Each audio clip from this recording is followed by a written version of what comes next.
So we're going to make some boulder problems to fill in our second layer of our woody. We've broken into two different schools of thought. Sam's going to make a boulder problem which simulates an outdoor boulder that he's working on, or the crux of an outdoor route that he's working on. So his is called the simulator problem.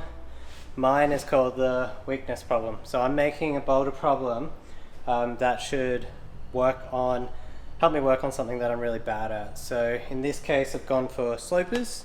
And so you'd apply the principle of just, if you're bad at jumps, make some jump problems. If you want to make more simulators, think of all the outdoor projects that you're working on that are virtually on that angle that your woody is, and then start trying to remember how they work and then try to make them on the wall as best as you can. Really fun. Alrighty.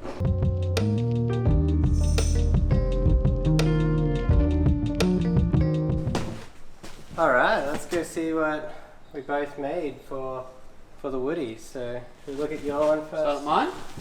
Alrighty. So Whoa. I don't know, it's a bit tricky with this one. I feel like this wood wall needs to go up another meter. Yeah, it's a pretty small wall. So what I've been trying to do is get really bad feet, like in the climb. You have to raise out of that undercling. And the rule of this is you're not allowed to use your thumb on the top, because in the real climb you can't use your thumb on the top. Woody rules. Yeah, that's the thing. Don't go cheating, because you're just cheating yourself when you're making simulators of things that are for your weaknesses.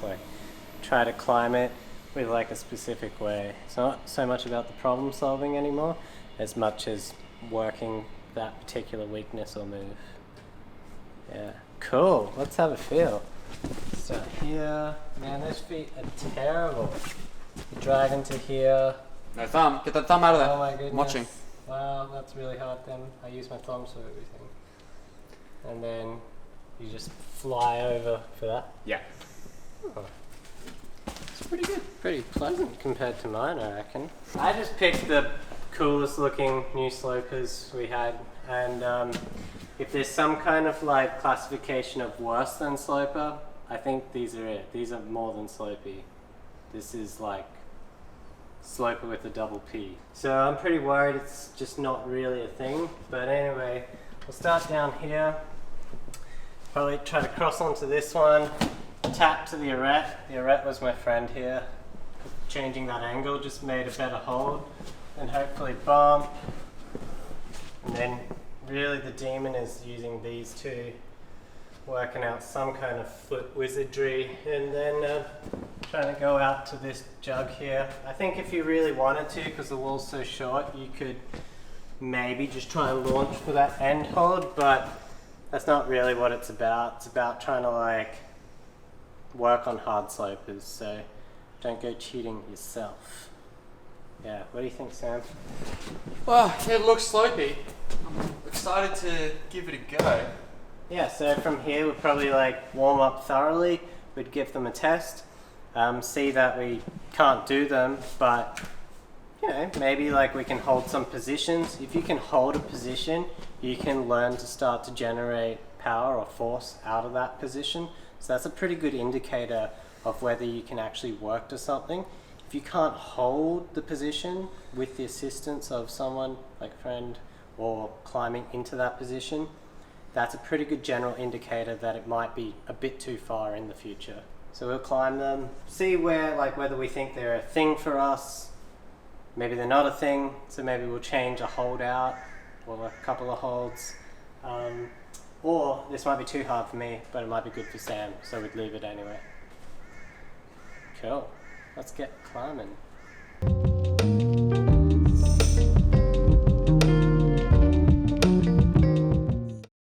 We've both had a climb. We like it.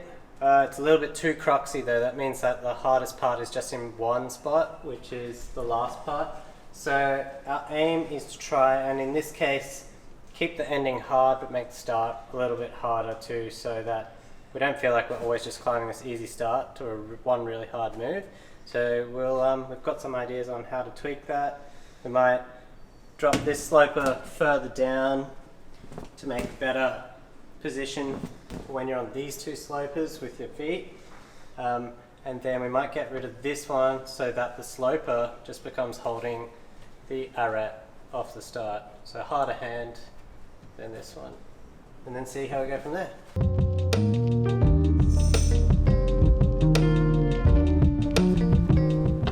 Oh my goodness, wow.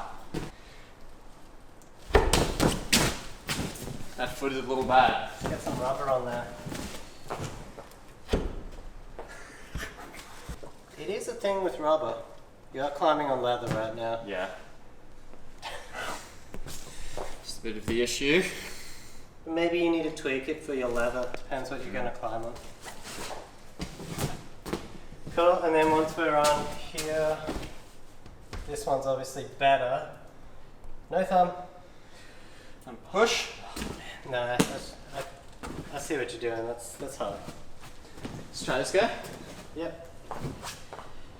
Okay, so we're going to tweak it according to what Sam's shoes are currently like. He's not climbing with rubber like all of you at home. He's climbing with leather right now, so we need to make it appropriate for leather shoes. Yeah, so we're going to get tweaking and we'll see you guys on the other side of this cup.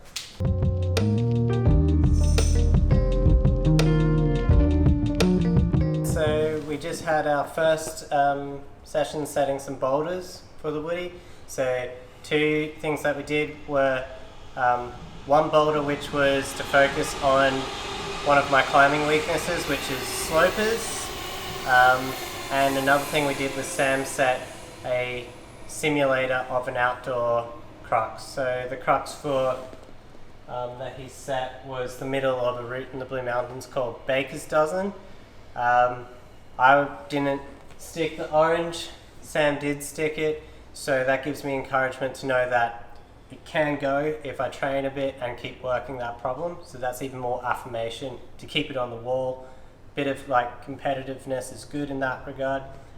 Sam did stick the red once eventually. Do you think you could do it every time back to back? Definitely not. It's definitely on the limit for me. It's on the limit, so that means that he wants to try and keep being able to do it, maybe not 1 in 10, but maybe down to 1 in 2. And eventually all the time. And then the last thing he's going to do, he can probably explain to you, which is pretty cool. So because the move is halfway up the route, the last thing I can try to do is link this green circuit we made earlier, do the full green circuit, and then see if I can do this crux move while I'm pumped after doing the green circuit. It's more like the move outdoors. Cool. Let's go have a go. See how much harder the red boulder gets after we've done one lap of the green circuit.